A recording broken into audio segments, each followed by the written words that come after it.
Good morning છોકરા, good afternoon, good evening. ચાલો, હવે આપણે તમાકુ અને રબડના પાકની સમજૂતી લેવી છે. છેલ્લે આપણે શું જોયું હતું? જોવો જોઈએ, આવું ક્લિક કરાવવું.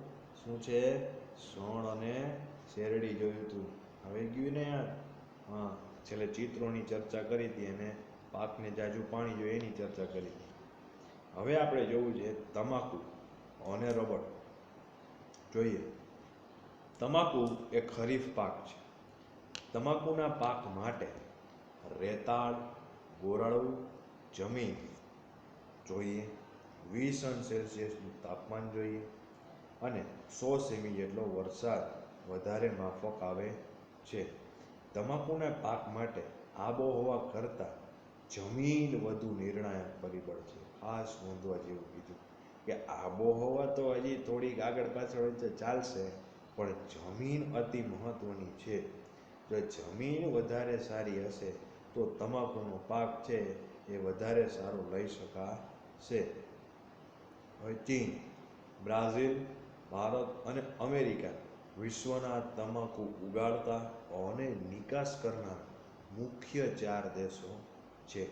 જોયું, ભારત તો છે ને ટોપ 3માં ને એમાંય બીજું આવ્યું. સોરી, ત્રીજું છે. ચીન, બ્રાઝિલ અને ભારત. ચીન તો મને દેખાતું જ નથી. હા, મને બહુ ગુસ્સો રહ્યો ને. હાલ હશે તો ચીન, બ્રાઝિલ, ભારત અને અમેરિકા વિશ્વના તમાકુ ઉગાડતા અને નિકાસ કરનારા મુખ્ય 4 દેશો. ભારતમાં ગુજરાત, આંધ્રપ્રદેશ, ઉત્તર પ્રદેશ અને કર્ણાટક તમાકુ પકવતા મુખ્ય રાજ્યો છે. અગેન આપણે આપણી એક જે થિંકિંગ પ્રોસેસ છે એ પ્રમાણે જોઈએ કે ભારત છે એ ટોપ 3માં કે ટોપ 5માં ઉત્પાદનમાં અને વાવેતરમાં આવે છે વિશ્વમાં. તો ભારતને કયા રાજ્યો એવા છે કે જે આ ટોપ 3માં રાખી આપે છે, કે ટોપ 5માં પહોંચાડે છે, કે 1 ઉપર પહોંચાડે છે, એ જોવું પડે. તો એમાં આપણે રાજ્યો જોઈએ તો એ છે ગુજરાત, આંધ્રપ્રદેશ, ઉત્તર પ્રદેશ ને કર્ણાટક. હવે જો ગુજરાત છે એ પહેલા નંબરે બોલાતું હોય તો એમાં કયા કયા? તો કે ખેડા અને આણંદ જિલ્લામાં, ચરોતર પ્રદેશના ઉપરાંત મહેસાણા, વડોદરા, પંચમહાલમાં વધુ વાવેતર થાય છે.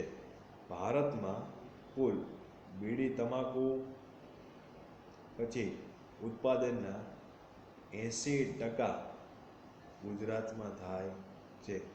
ભારતમાં કુલ બીડી તમાકુ ઉત્પાદનના 80%, મતલબ કે ભારતમાં જેટલી બીડી બને, જેટલા પણ તમાકા, એ બધાનો આપણે એક રેશિયો કાઢવા જાય તો એમાંથી 80% તો ગુજરાત એકલું બનાવે.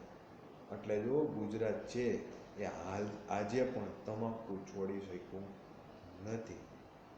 હા, એક તમાકુ ઉપર પ્રતિબંધ આવી ગયો તો તમાકુ કેવી રીતે વેચે તમને ખબર છે? હા, સોપારી અલગથી અને તમાકુની પડીકી અલગથી, પછી બંનેને મિક્સ કરીને ખાય, જે વ્યસનીઓ હોય ને તે. એટલે એ તો હજી ચાલુ જ છે. એવું બન્યું પછી. અને બીડી સિગરેટ ઉપર તો હજી આપણે પ્રતિબંધ મૂક્યો જ નથી ગુજરાતમાં. એટલે એવું છે. અને એ વ્યસન જ છે એક જાતનું, એનાથી કાંઈ ફાયદો છે જ નહીં, છતાં પણ ઉત્પાદન થાય છે અને ચાલુ છે. તમાકુનો ઉપયોગ ગુટખા, બીડી, સિગરેટ, છીંકણી વગેરે બનાવવામાં થાય છે. તમાકુનું સેવન આરોગ્ય માટે હાનિકારક છે. તમાકુ ગુટખા પર પ્રતિબંધ મૂકનાર સિક્કિમ પ્રથમ રાજ્ય છે. દાદ દેવી પડે, દાદ. આ રાજ્યના સરકારને દાદ દેવી પડે કે એને આવડું મોટું પગલું ભર્યું. પ્રતિબંધ મૂકનાર પહેલું રાજ્ય બન્યું 2013માં. 2012ના એન્ડમાં ગુજરાતમાં પણ એના ઉપર નિષેધ કરવામાં આવ્યો હતો, પણ ધીમે ધીમે એમાં અંકુશ ઓછા કરવામાં આવ્યો. 100% જે નિષેધ હોય એ 100% નિષેધ છે નહીં. એટલે જો ફાકી છે કે પછી પાન છે કે બધું ચાલુ જ છે આપણે, કારણ કે તમાકુ અલગથી મળે એટલે નાખી શકે. એનું વેચાણ આવી કોઈ પડીકીમાં ને એવી રીતે બંધ છે. એટલે અંકુશ ઓછા છે આપણે, બાકી છે તો ખરા ગુજરાતમાં. હવે તમને છોકરા તમારી થિંકિંગ પ્રોસેસ બહુ સરસ રીતે ચાલવી જોઈએ. બને હું તમારી રૂબરૂ સામે હોય વિડીયોમાં કે માત્ર અવાજથી હોય સામે, તમારી થિંકિંગ પ્રોસેસ એટલી જ ચાલવી જોઈએ કે સર, જો તમાકુ છે એ આવી રીતે હાનિકારક જ છે તો શા માટે એનું ઉત્પાદન કરવામાં આવે? તો હું તમને કહું, એનું એક જ કારણ કે જો એને લગતી જે જમીન જોઈએ ભારતમાં છે, એટલે ખૂબ જ ઉત્પાદન કરી અને ભારત એની નિકાસ કરી અને કમાવવા માગે છે, જે બધા દેશો કરે છે. ભારતની જે બધા દેશો કરે છે એ જ વસ્તુ. હવે ભારત એક પગલું આરોગ્યપ્રદ વિચારધારા તરફ ભરે કે અમારે ભારતના લોકોને, નાગરિકોને કે વિશ્વના કોઈને પણ નિકાસ કરીને પણ કોઈને આરોગ્યને હાનિ પહોંચાડવી નથી. એટલે અમે નિકાસ પણ નહીં કરીને ઉત્પાદન પણ નહીં કરીએ. તો હવે આમાં બને એવું કે બીજા તો ચાલુ જ રાખવાના છે. બીજા ચાલુ રાખે એટલે આપણે બંધ કરી દીધું. હવે આમાં બને એવું કે એ લોકોને વધુ માર્કેટ મળે. કઈ રીતે?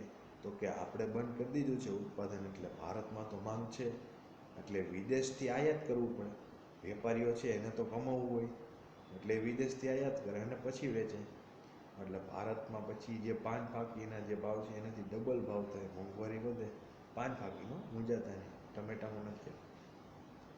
આવી ઘટના બને.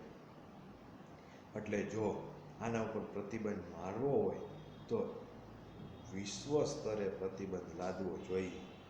કારણ કે જો આમાંથી એક પણ વસ્તુ સારી રીતે ઉપયોગમાં લેવાતી નથી. અને સારી રીતે તમાકુને ઉપયોગમાં જો લેવું હોય તો એ તો ખાલી એટલું જ કહે છે કે તમાકુની અમુક માત્રા છે, અમુક માત્રા શરીરમાં જાય તો અંદરની ગરમી જળવાઈ રહે. પણ એ સિવાય વિજ્ઞાને એવા ઘણા રસ્તા અને ઘણી વાનગીઓ કીધી છે કે એ ખાવાથી શરીરની અંદરની ગરમી જળવાઈ રહે.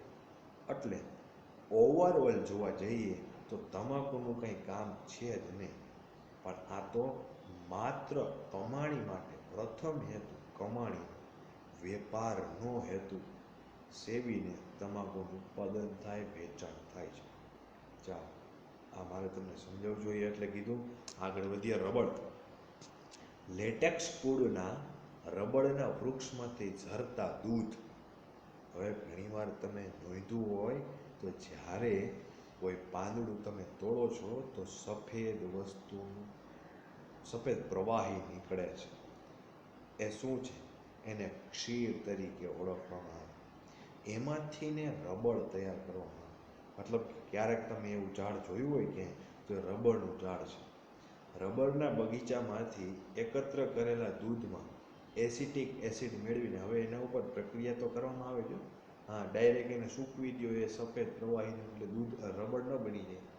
હા, તો દૂધમાં એટલે કે ક્ષીરમાં, આપણે તો ક્ષીર બોલાય કારણ કે મુખ્ય શબ્દ દૂધ એટલે તો તમને અમૂલ દૂધ યાદ આવી જાય. હા, અમુક છોકરા ગીત કે અમૂલ દૂધ પીતા હે ઇન્ડિયા. હા, તમે પીવો છો? પેલા ઇન્ડિયા પીવે કે ન પીવે? તમારે પીવાની વાત છે. તમે તો પીવો, ઇન્ડિયા પી લેશે. એકત્ર કરેલા દૂધમાં એસિટિક એસિડ મેળવીને ધીમા તાપે ગરમ કરીને રબડ બનાવાય છે, જેનો ઉપયોગ ટાયર ટ્યુબ. હવે વિચારજો કે આ રબડ એટલે તમારા ઇરેઝરની વાત નથી થતી. સૌ પ્રથમ વાત થાય છે કે જે ટાયર છે, જે ટ્યુબ છે એની. હવે ટાયર તો કેટલા મજબૂત હોય છે ખબર ને તમને? 5-5 વર્ષ સુધી ઘસાતા રહીએ, પછી બદલાવા પડે અને ત્યાં સુધી કાંઈ ન થાય. વિચાર તો કરો ને.